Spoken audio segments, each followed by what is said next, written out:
O John Textor, dono do Botafogo, ele utilizou as redes sociais para protestar contra a CBF por conta daquele lance envolvendo o Richard Rios e o Pulgar. O Pulgar acerta o rosto do Richard Rios e acabou ficando apenas com o cartão amarelo. O John Textor utilizou as redes sociais, ele compartilhou um trecho da entrevista coletiva do Abel Ferreira, onde o português disse que não entende o critério para não expulsão de Pulgar, já que Gregory, do Botafogo, foi expulso na semana passada pela Copa do Brasil por um lance bem menos grave, onde também acertou o rosto do adversário. A postagem do Textor está aí na tela para você que nos acompanha por imagens. Abre aspas. Ridículo em ambos os casos. A CBF não é capaz de gerenciar o nosso Brasileirão. Devemos formar a liga, fecha aspas, a postagem do John Textor nas redes sociais em relação a esse lance. E, Mauro, vários lances polêmicos, em Palmeiras e Flamengo, nesses 3 encontros em menos de 15 dias. Esse foi um que gerou bastante debate e até mesmo a opinião do John Textor, Mauro César. John Textor tem que provar o que ele acusou aí. Ele fez uma série de insinuações aí sobre negócio de manipulação do resultado, até hoje não provou. Enquanto ele não provar nada, acho que nem deveríamos nos preocupar com o que ele está falando. Ele tem que falar de fair play financeiro. Quer falar de fair play financeiro? Em inglês, em português, sei lá que língua ele quer falar, só fala inglês, né? Fair play financeiro. Ele não quer. Sempre cortina de fumaça. Embarca nessa quem quer. E a gente teve agora no Maracanã, Mauro, esse lance do Pulgar com o Richard Rios. Teve também o Everton com o Pedro. Acho que até já nos minutos finais do jogo, foi lá no segundo tempo, né? Uma solada do Everton ali no Pedro. 2 lances bem discutíveis nesse Palmeiras e Flamengo. Também do Vitor Reis no Pedro também. Se ficar procurando assim, a gente vai encontrar um monte de coisa. Teve o Rafael Veiga também no Pulga no outro jogo. Vai encontrar um monte de reclamação, um monte de interpretações, entendeu? Tem que falar menos disso, falar mais do jogo. A gente fala muito desse assunto de arbitragem, dá muito espaço para cartola. O Textor, o que o Textor tem a ver com o Flamengo e Palmeiras, Palmeiras e Flamengo? Vai cuidar do Botafogo, vai falar de fair play financeiro. Deu uma entrevista lá no GE, lá algum tempo atrás, o problema é o teto salarial. O Bahia vai ganhar tudo, porque ele quer teto salarial, mas não quer fair play financeiro. Acho que não dá certo. Então por que ele está na França? Por que ele está na Inglaterra? Lá tem. Não deveria estar lá, ficava só aqui no Brasil, né? Mas ele está lá no Lyon, ele está no Crystal Palace, dizem que ele quer comprar o Everton. Lá tem fair play financeiro, aqui não tem. Aí ele acha que não tem que ter, não funciona. Tá bom, interessante. Na verdade não funciona como deveria, porque lá também há dribles no fair play financeiro. Inclusive uma possibilidade é quando alguém é dono de vários clubes e pode colocar um jogador onde não tem fair play financeiro, né? E aí depois você empresta, faz essas manobras. Lembra do Mbappé, quando foi comprado pelo PSG? Ele foi emprestado pelo Mônaco no primeiro momento. Aí depois ficou 1 ano emprestado com compromisso de venda, depois comprado. Mas já estava vendido desde o início. A cláusula de que anularia a venda era a eventualidade de um rebaixamento do Paris Saint-Germain para a segunda divisão, que obviamente não aconteceu. O time foi campeão. Enfim. Até nessa coisa do mesmo grupo, 2 transferências agora de brasileiros do grupo City mostram bem essa coisa, né? Do Savinho e do Ian Couto. Os 2 estavam no Girona, os 2 do grupo City, e se transferiram. O Girona, ele tinha que negociar o Ian Couto, ele não podia, assim, o Ian Couto, ele estava registrado no Manchester City, emprestado ao Girona. Aí, para o City e o Girona disputarem a Champions, que o Girona se classificou, não podia ter transferência de jogador de um clube para o outro, oficialmente. E o Ian Couto, oficialmente, era do City, então ele não podia ficar no Girona, ele podia voltar para o City se o City quisesse usar, o City não quis, mas não podia negociar para o Girona por causa dessa regra para os 2 disputarem a Champions. Aí o jogador foi vendido para o Borussia Dortmund. Já o Savinho, que estava no Girona, ele foi para o City. Por quê? Porque ele era oficialmente do time francês, do Troyes, né? Que é o clube que até caiu para a 3ª divisão, que é do grupo City. Então foi uma venda do Troyes para o Manchester City. Então assim, o cara que estava no Girona, ele pôde ir para o City porque ele era do clube francês. E o que estava no Girona não podia ficar lá porque ele era do City. Então, se o City vendesse ele para o Girona, que ele já estava lá, não podia. Então, ele teve que ser vendido para outro clube, para o Borussia Dortmund. Então, é uma coisa muito maluca. Ou seja, qual o interesse em ter um clube na França que é um clube que é rebaixado? Não? Talvez seja um desses. Você vincula o jogador a esse clube, você empresta para um outro e depois você joga para um terceiro. Dribles nas regras que existem lá. Esse negócio de vários clubes pertencerem ao mesmo grupo, ao mesmo dono, isso é um absurdo. Isso é um absurdo. Isso vai dar problema. É uma questão de tempo para dar problema sério. Isso é um absurdo, cara. Eu acho isso assim, isso é muito discutido lá fora e tem que ser mais aprofundada a discussão, entendeu? Qual o interesse? Por que um grupo pode ter vários clubes dentro da própria UEFA?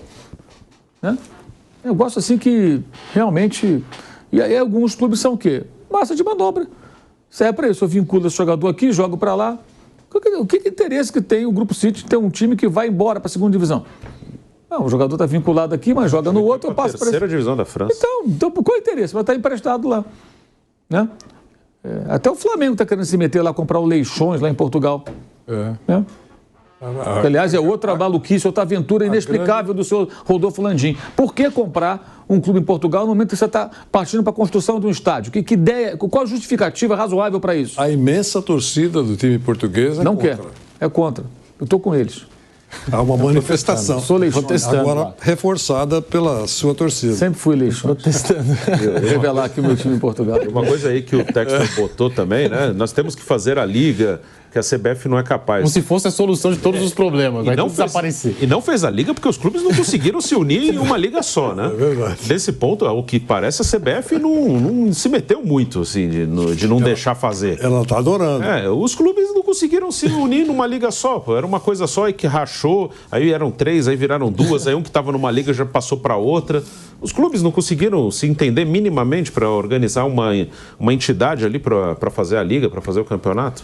E sem essa autoridade, digamos assim, porque a autoridade maior do Campeonato Brasileiro é a CBF. Já tem essa confusão toda, essa pressão e não sei o quê. Imagina com os clubes no comando, fica imaginando. e a gente fica imaginando essa liga, Vanderlei Nogueira, que está sendo pintada aí como a solução de todos os problemas do futebol brasileiro, que tudo vai melhorar. Será mesmo? Você acha que a CBF está torcendo para quê? Para a desunião dos dois grupos, porque o mundo ideal, os dois grupos concordam, chegam a um acordo, criam uma liga só, teoricamente, eu estou falando velhinha do Taubaté, teoricamente vão organizar, os clubes integrantes da liga vão contratar um CEO extremamente profissional, alguém antenado com o mundo moderno, com regras, com marketing, com organização, que vai comandar o campeonato. E a CBF cuida da seleção brasileira e demais atividades e funções que ela pode exercer. O campeonato é tocado pela liga criada. Mas hoje existem dois grupos, então não há união. E ela, imagino, está aplaudindo essa desunião, porque o poder continua com ela, ela dá as cartas, ou deveria dar.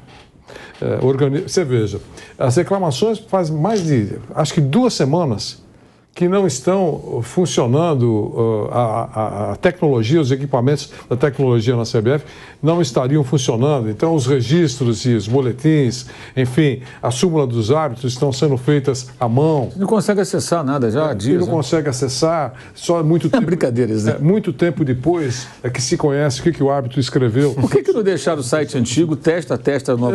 Quando tiver testado, depois você coloca no ar. Né? Mas não, eles trocaram. E essa do Abel, agora respondeu para o Abel. Respondeu para o Abel porque o Abel disse que não acredita na tecnologia, não acredita no VAR. É o modelo arcaico, segundo ele. Modelo arcaico. Aí ela respondeu dizendo que não, é os mesmos equipamentos utilizados pela Premier League são utilizados pela CBF. Aí alguns árbitros, e já disseram, acho que o próprio Porcari também escreveu isso, acho que ontem à noite, qualquer coisa mais ou menos nessa linha, dizendo que os equipamentos sim, mas as câmeras, por alguns observadores e alguns especialistas, não. Então, teoricamente, eu estou colocando o que foi dito. Teoricamente, o equipamento é o mesmo, mas as câmeras não são boas, não dão aquela nitidez que é necessária para você decidir. Aliás, aqui mesmo no programa, várias vezes nós mostramos lances e alguns dos nossos companheiros disseram isso, não consigo, a imagem não está clara, não está muito nítido para a gente saber se tocou ou não tocou. Isso foi dito aqui, é verdade. Uhum. Então, e lá na Europa é diferente, fica muito nítido, claro. Então, será que as câmeras são realmente atuais, modernas? Sensíveis. O Carlos Eduardo Mansur, companheiro nosso lá do Sport TV, Eu vi ele falando semana que ele acho que foi convidado para ir lá na CBF para conhecer o sistema. Ele foi lá ver e ele estava dizendo que a imagem que eles têm é de uma resolução muito melhor do que aquela que eles colocam no telão ou na televisão, no streaming, na transmissão. Partindo dessa informação, eu imagino que a CBF deveria se empenhar para que a imagem disponibilizada para quem está assistindo em HD, assistir também em HD.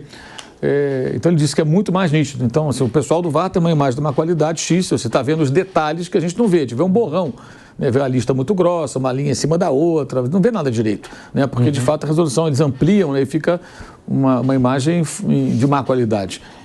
Se é isso mesmo, acho que é uma questão da CBF fazer ajustes, investimentos necessários, junto com quem transmite os jogos, né, para que essa imagem chegue com mais qualidade. E o colega nosso também, Alisson Rodrigues, manda aqui uma informação importante que eu não tinha. Falando em fair play financeiro, marcaram o julgamento do Manchester City, que tem mais de 100, né, Bruno? Mas tem 15 acusações de violação de fair play financeiro. Vai começar em 16 de setembro, ou seja, daqui a mais ou menos um mês, pouco mais de um mês. Ele lembra também que o dono do Watford também é dono do Granada e da Udinese. E fica trocando jogador toda hora, vai de um lugar para outro. Quer dizer, os caras fazem 1000 negócios aí com vários clubes. Ele mandou aqui, tem Chelsea, Estrasburgo, tem vários. Nottingham Forest, Olympiacos. É preciso, sabe, ter uma regulamentação disso aí, porque assim, virou uma grande bagunça, um negócio maluco. Isso um dia vai dar algum problema sério. Essa que o Bruno relatou agora é bizarra, né? Quer dizer, você não pode...